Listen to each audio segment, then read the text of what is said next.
We want to bring in Marcia Kramer. She is here with us to talk about the incidents involving cranes in the past few years, and specifically these companies themselves. Marcia. Well, there have been a number of incidents involving cranes and Bay Crane.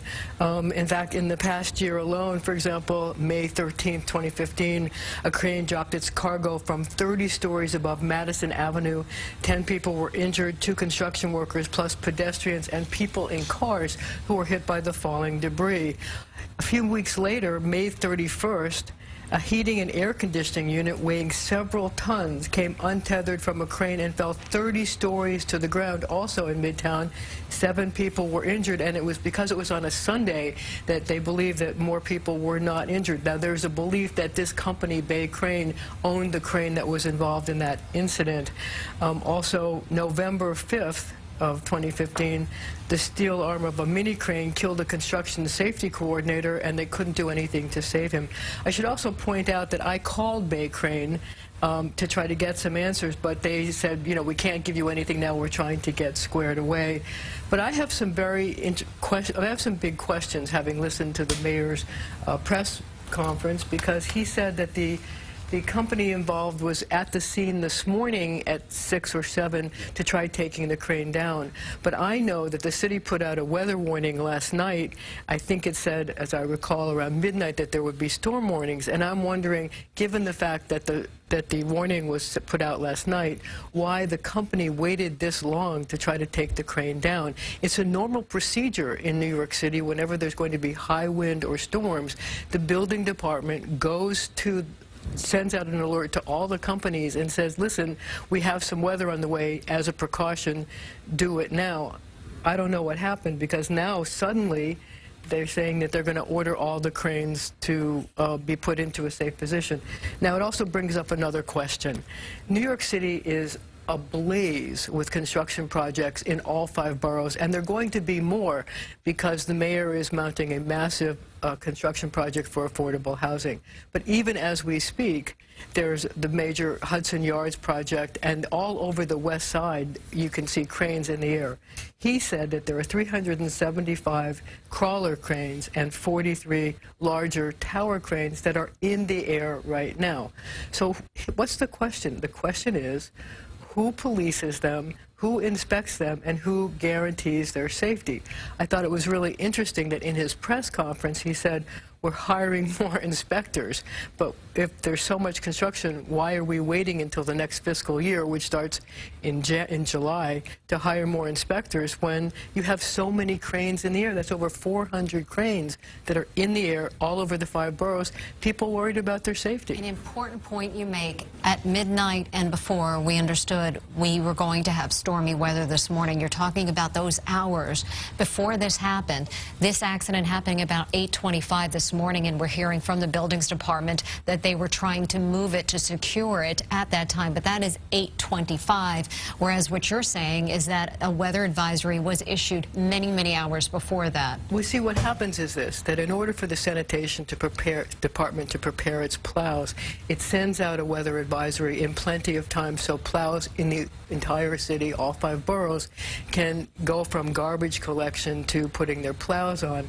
And as I recall, it said that there was a weather advisory, and that by midnight they would have to mobilize just to be ready, because he didn't know when the rain that was coming was going to change to snow. So there was already the sanitation department mobilizing, and I wonder why that didn't trigger, or if it did trigger, we don't know, a similar warning by the buildings department to the people who operate cranes saying, hey, we have weather coming in, you might want to think about this.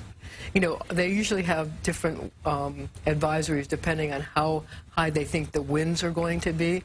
But you had wind coupled with storm, you know, the prediction of 3 to 6 inches of snow. So the question is, why didn't they start battening down the hatches yesterday? Well, John had said the winds were sustained 30 miles per hour in that part of the city at that time. We have eyewitness accounts saying that the crane was almost teetering at a precarious angle in the days leading up to. It does lend itself to that question of why was this not put in a safe position sooner? But then you see the numbers and you see how many are out there, and if they're hiring more people, are there enough people to make sure that the accounting is done, that all of these cranes are in the quote-unquote safe position that they're now being told to move in since this accident?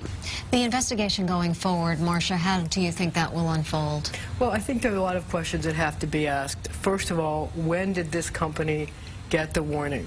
There's also other questions that, you know, our viewers are posing to us.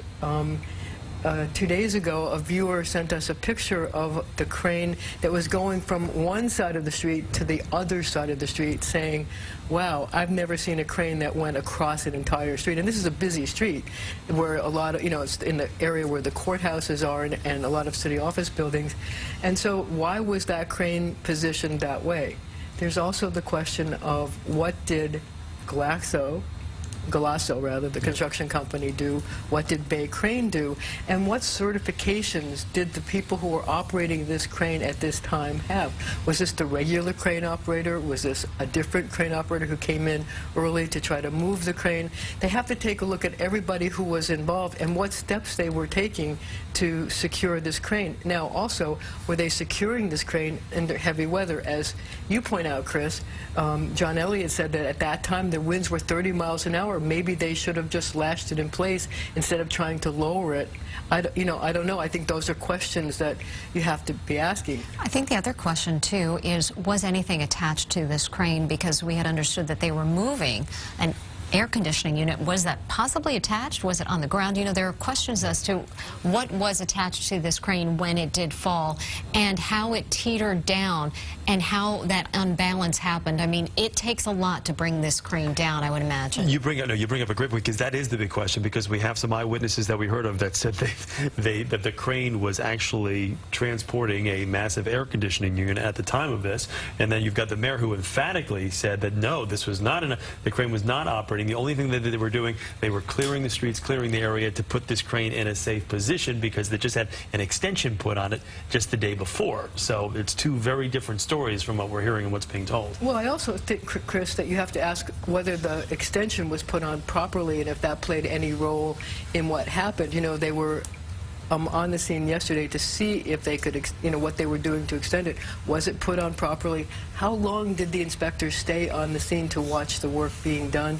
Did they leave because they had other places to go and they just assumed it was done? I mean, there's a lot of unanswered questions. And also going forward, what will this mean for development in the city, and what will this mean for crane safety? What additional measures will need to be put in place to make sure that this doesn't happen again? Well, I think clearly the fact that that they're going to be adding more inspectors speaks to the fact that there is a concern that the inspector staff right now was stretched thin with all the construction that was going on. And I suspect that the mayor is going to, given the fact that he hasn't actually done his new budget, that there'll be a call from the city council and others to add even more inspectors to make sure that, you know, nothing falls through the cracks, so to speak.